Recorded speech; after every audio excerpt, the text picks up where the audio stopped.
Hi, wealthy minded people. Today I'm going to be going through a quick financial health survey with you so you can take this at home, see if there's anything that you are missing, see if anything here that you probably could add to ensure that your financial plan is something that is good, or if you need help with any of these, then you know directly who to call or who to reach out to for help.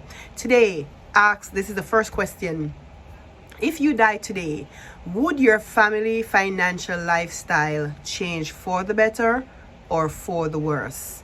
That's a question that you want to ask yourself. So we're going to be looking at your life insurance. Do you have that in place? If anything should happen to you, if you are the one who is financially responsible for your household, would there be anything to allow your family to continue to live the lifestyle that they're currently living? Number two, can you get your hands on at least $1,000 cash within 24 hours without having to borrow money from anyone? Number three, if you lost your job today, could you survive for 6 months without touching your retirement fund? And this is where you're going to be looking at your opportunity. Most people call it emergency fund, but we don't save for emergencies, we save for opportunities. So if something should happen in your life right now, would you have enough money to cover yourself for 6 months without having to pull from your retirement fund? For the people who don't have a retirement fund, then you need to at least start building up savings. 6 months of your income, that's the minimum that anybody would require for you to have. So you need to at least have some form of savings in the bank that you can fall back on if you are transitioning from one job to the next, or you lose your job and you need some financial assistance. The next thing is, do you have at least $500 cash saved somewhere in your house?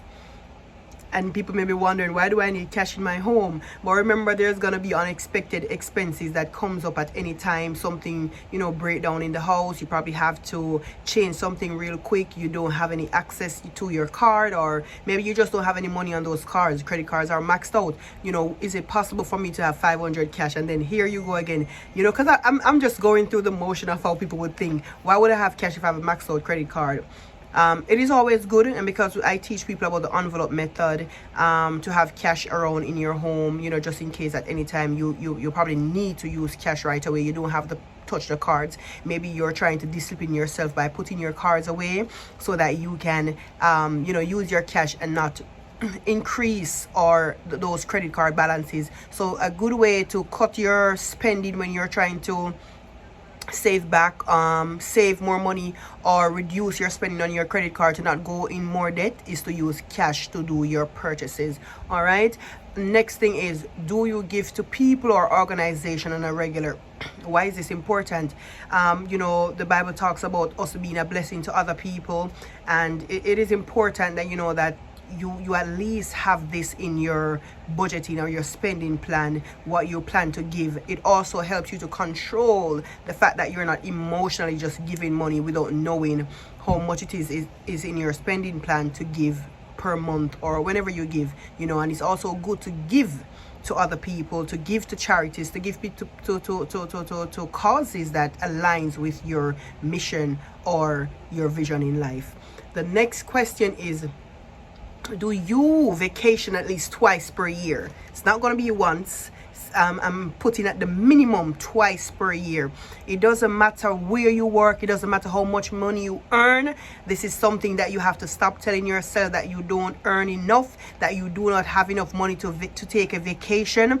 Do not wait until you're 60, 65 or 70 to take vacation, because you may just be the one who's going to either be on that cruise sleeping, or on that flight sleeping, or just somewhere not being able to walk around and enjoy yourself. Life is made to live. We're supposed to live a good life, an abundant life, and you can't do this if you are waiting to live when you get older. So you have to ensure that this is part of your financial plan, your vacation, take time off from work, whether you get 2 weeks, 2 months, whatever it is that you do, make sure that you are doing something. Travel, go somewhere, see somewhere new in the world.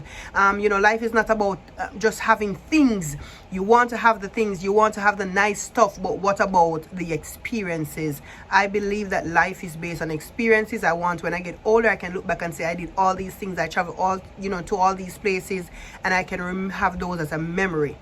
Okay, the next question: how do you feel about your creditor or your credit? How do you feel about your credit? Is your credit in a good place? Is it that you made some financial mistakes in the past? Is it that you need some help working on restoring your credit? Is it that you don't have any credit because nobody taught you how? Probably you are someone new to the country, you don't know about building your credit, and you want to learn how to build your credit profile or build your credit score. Then that's something that you need to look into. That's very, very important, because having good credit is key to getting funding, whether it be personal funding or business funding. You want to ensure that your personal credit is also at a good place, that creditors can look at you that, hey, this is someone we want to lend our money to. And if it is that you're going through some financial difficulty right now and you have creditors who want to collect their money, maybe you also need to work on creating a debt repayment plan, something that you can use to get your finances in order, pay those people off, so you can sleep free and don't have to worry about your creditors. So next question, how much influence does your family or your friends have on your financial decisions? This is also key. Remember, everything about your your finances belongs to you. So that is why it's called personal finances.